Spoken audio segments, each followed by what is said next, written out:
Hello everyone, मैं आज आपके साथ स्टीम्ड पोहा यानी इंदौरी पोहा रेसिपी शेयर करूंगी। तो इस रेसिपी आपके साथ शेयर करने से पहले एक छोटी सी रिक्वेस्ट है, अगर मेरी रेसिपी आपको पसंद आएगा तो प्लीज़ मेरे चैनल को सब्सक्राइब कीजिए और वीडियो पे एक लाइक कर दीजिए। तो चलिए अब रेसिपी को शुरू करती हूँ। ठीक पोहा लिया है हमने 300 ग्राम के करीब। उसको हमने पहले पानी लेकर धो रही हूँ, अच्छी तरह से धोकर एक स्ट्रेनर लेके इसको छान लेंगे। और मोटी पोहा के साथ इस रेसिपी को करने में रेसिपी अच्छी बनती है। पतली पोहा इस रेसिपी पे इस्तेमाल नहीं होती है। तो स्ट्रेनर लेकर इसको हम अब छान रही हूँ। देख लीजिए पोहा के अंदर जो इम्प्योरिटीज था पानी लेकर धोकर हमने उसको हटा दिया है। देख लीजिए तो सब पोहा अच्छी तरह से धोना कंप्लीट हो गई। अब इस रेसिपी की जो दूसरी पार्ट है उसको हम करूँगी। तो अब मैंने उस पानी को हटा दिया है और उस पोहा को एक बोल के अंदर डाल रही हूँ और उसमें पहले अब नमक डाल रही हूँ 1 टेबलस्पून की करीब। और नमक के साथ साथ हमने इसमें 1 टेबलस्पून की करीब हल्दी पाउडर भी इस्तेमाल कर रही हूँ। और इसको हम अच्छी तरह से अब मिक्स कर रही हूँ।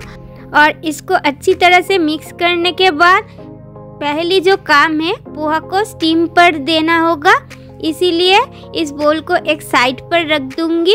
और अब हमने गैस ओवन को ऑन करके एक बड़े साइज़ के बर्तन को चढ़ाएंगे स्टीम करने के लिए पोहा को।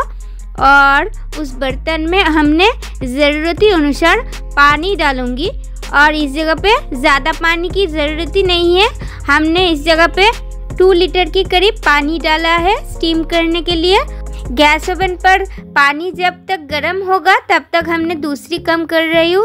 एक थाली लिया है और थाली के ऊपर उस हल्दी और नमक के साथ मैरिनेशन करके रखा पोहा को अच्छी तरह से फैला लेंगे। इसमें क्या होगा, पोहा जब स्टीम होगा कोई भी दिक्कत नहीं आएगा, सब साइड पे अच्छी तरह से पोहा स्टीम हो जाएगा।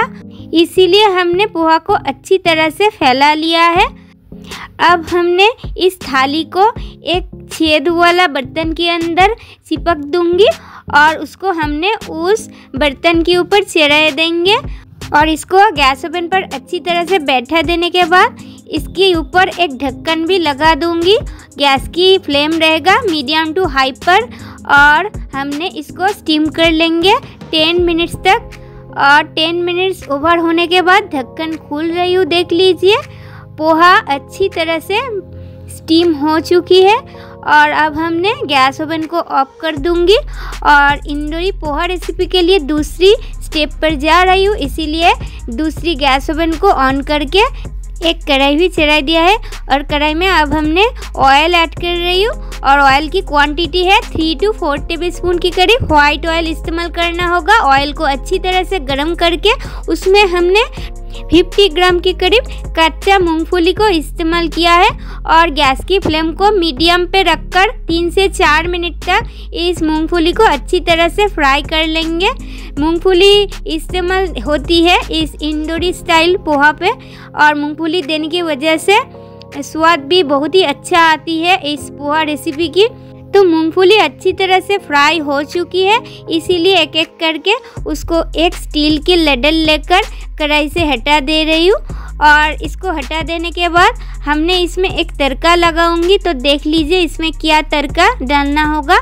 इसमें पहले 1 टीस्पून की करीब ब्लैक मस्टर्ड सीड, 1 टेबलस्पून की करीब जीरा और 5-6 कड़ी पत्ता।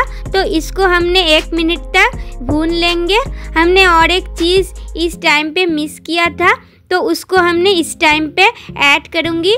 एक सूखी लाल मिर्च को आधा करके इस तड़का में दे रही हूँ। तो इसको हमने और फिर भी 1 से 2 मिनट तक भून लेंगे। और इसको मीडियम फ्लेम पे भून लेना होगा, नहीं तो मसाला जल जाने का चांसेस है। फिर हमने गैस फ्लेम को बंद करके इसको उस स्टीम करके रखा पोहा के ऊपर दे रही हूँ। और इस मसाला को अच्छी तरह से कढ़ाई से हटा दे रही हूँ थाली के ऊपर। और सब मसाला डालने के बाद इसको पोहा के साथ स्टील की लडल लेकर हमने अच्छी तरह से मिक्स भी कर रही हूँ। देख लीजिए और इसको अच्छी तरह से मिक्स कर देने के बाद एक एक करके और कुछ चीज़ इसमें ऐड करूँगी, जिसको ऐड करने में पोहा रेसिपी बहुत ही दमदार बनती है। तो पहले इसमें क्या डाल रही हूँ देख लीजिए। मसाला तो सब कुछ अच्छी तरह से मिला दिया है। हमने पहले उस फ्राई करके रखा मूंगफली को ऐड कर रही हूँ। तो मूंगफली को हमने पोहा के साथ अच्छी तरह से मिला दूँगी और मूंगफली को अच्छी तरह से मिला देने के बाद और कुछ चीज़ इसमें ऐड करूँगी एक एक करके, जिसको ऐड करना जाता है इस इंदौरी स्टाइल पोहा पे। तो इसमें मैंने 2 मीडियम साइज़ की ऑनियन को चॉप करके कट कर रखा था, उसको हमने ऐड किया है पहले। उसके साथ साथ तीखापन के लिए 4-5 ग्रीन चिली को चॉप करके ऐड कर रही हूँ। और तीखापन आपको ज़्यादा पसंद होगा तो आप इसको ज़्यादा क्वांटिटी में भी इस्तेमाल कर सकते हैं, यानी कम भी इस्तेमाल कर सकते हैं। अगर आपको ज़्यादा तीखापन पसंद नहीं होगा तो फिर हमने इसमें सेब यानी भुजिया भी इस्तेमाल कर रही हूँ। तो इसमें हमने 100 ग्राम की करीब भुजिया इस्तेमाल कर रही हूँ और इसको हमने अच्छी तरह से मिक्स कर रही हूँ। और इसको मिक्स करने के साथ साथ हमने इसमें दे रही हूँ एक मीडियम साइज़ की अनारदाना। और अनारदाना इस रेसिपी पे इस्तेमाल करना इम्पॉर्टेंट है। इस रेसिपी पे अनारदाना देने में बहुत ही अच्छा लगता है खाने की टाइम पर। तो अनारदाना को हमने अच्छी तरह से मिक्स किया है। हमने इसमें काला नमक इस्तेमाल कर रही हूँ 1.5 टीस्पून की करीब। काला नमक देने के साथ साथ चाट मसाला भी इस्तेमाल कर रही हूँ 1.5 टेबलस्पून की करीब। और चाट मसाला देने में इस रेसिपी की स्वाद बहुत ही चटपटा बनती है। तो सब चीज़ों को हमने अच्छी तरह से मिक्स कर रही हूँ। और ये सब चीज़ अच्छी तरह से मिक्स करने के साथ साथ और एक चीज़ मिक्स करने में बाकी रह गई है। हमने इसमें कुछ चॉप धनिया पत्ता भी इस्तेमाल कर रही हूँ। तो धनिया पत्ता को हमने अच्छी तरह से इसके साथ मिला भी दूँगी। तो धनिया पत्ता को अच्छी तरह से मिक्स करने के बाद इस रेसिपी पूरी तरह रेडी हो जाएगा। तो इस स्टाइल पे स्टीम पोहा यानी इंदौरी पोहा रेसिपी को अभी तक घर पर एक बार ट्राई नहीं किया है तो प्लीज़ एक बार ट्राई कीजिएगा, बहुत ही अच्छा लगेगा, प्रॉमिस करती हूँ। तो आज की इस चटपटा पोहा रेसिपी को आपको कैसी लगा कमेंट करके प्लीज़ बताइए। आज की वीडियो मैं यहाँ पे एंड कर रही हूँ। नेक्स्ट डे पे कोई न्यू रेसिपी लेके आपके साथ फिर मिलूंगी। तब तक के लिए बाय बाय, टेक केयर।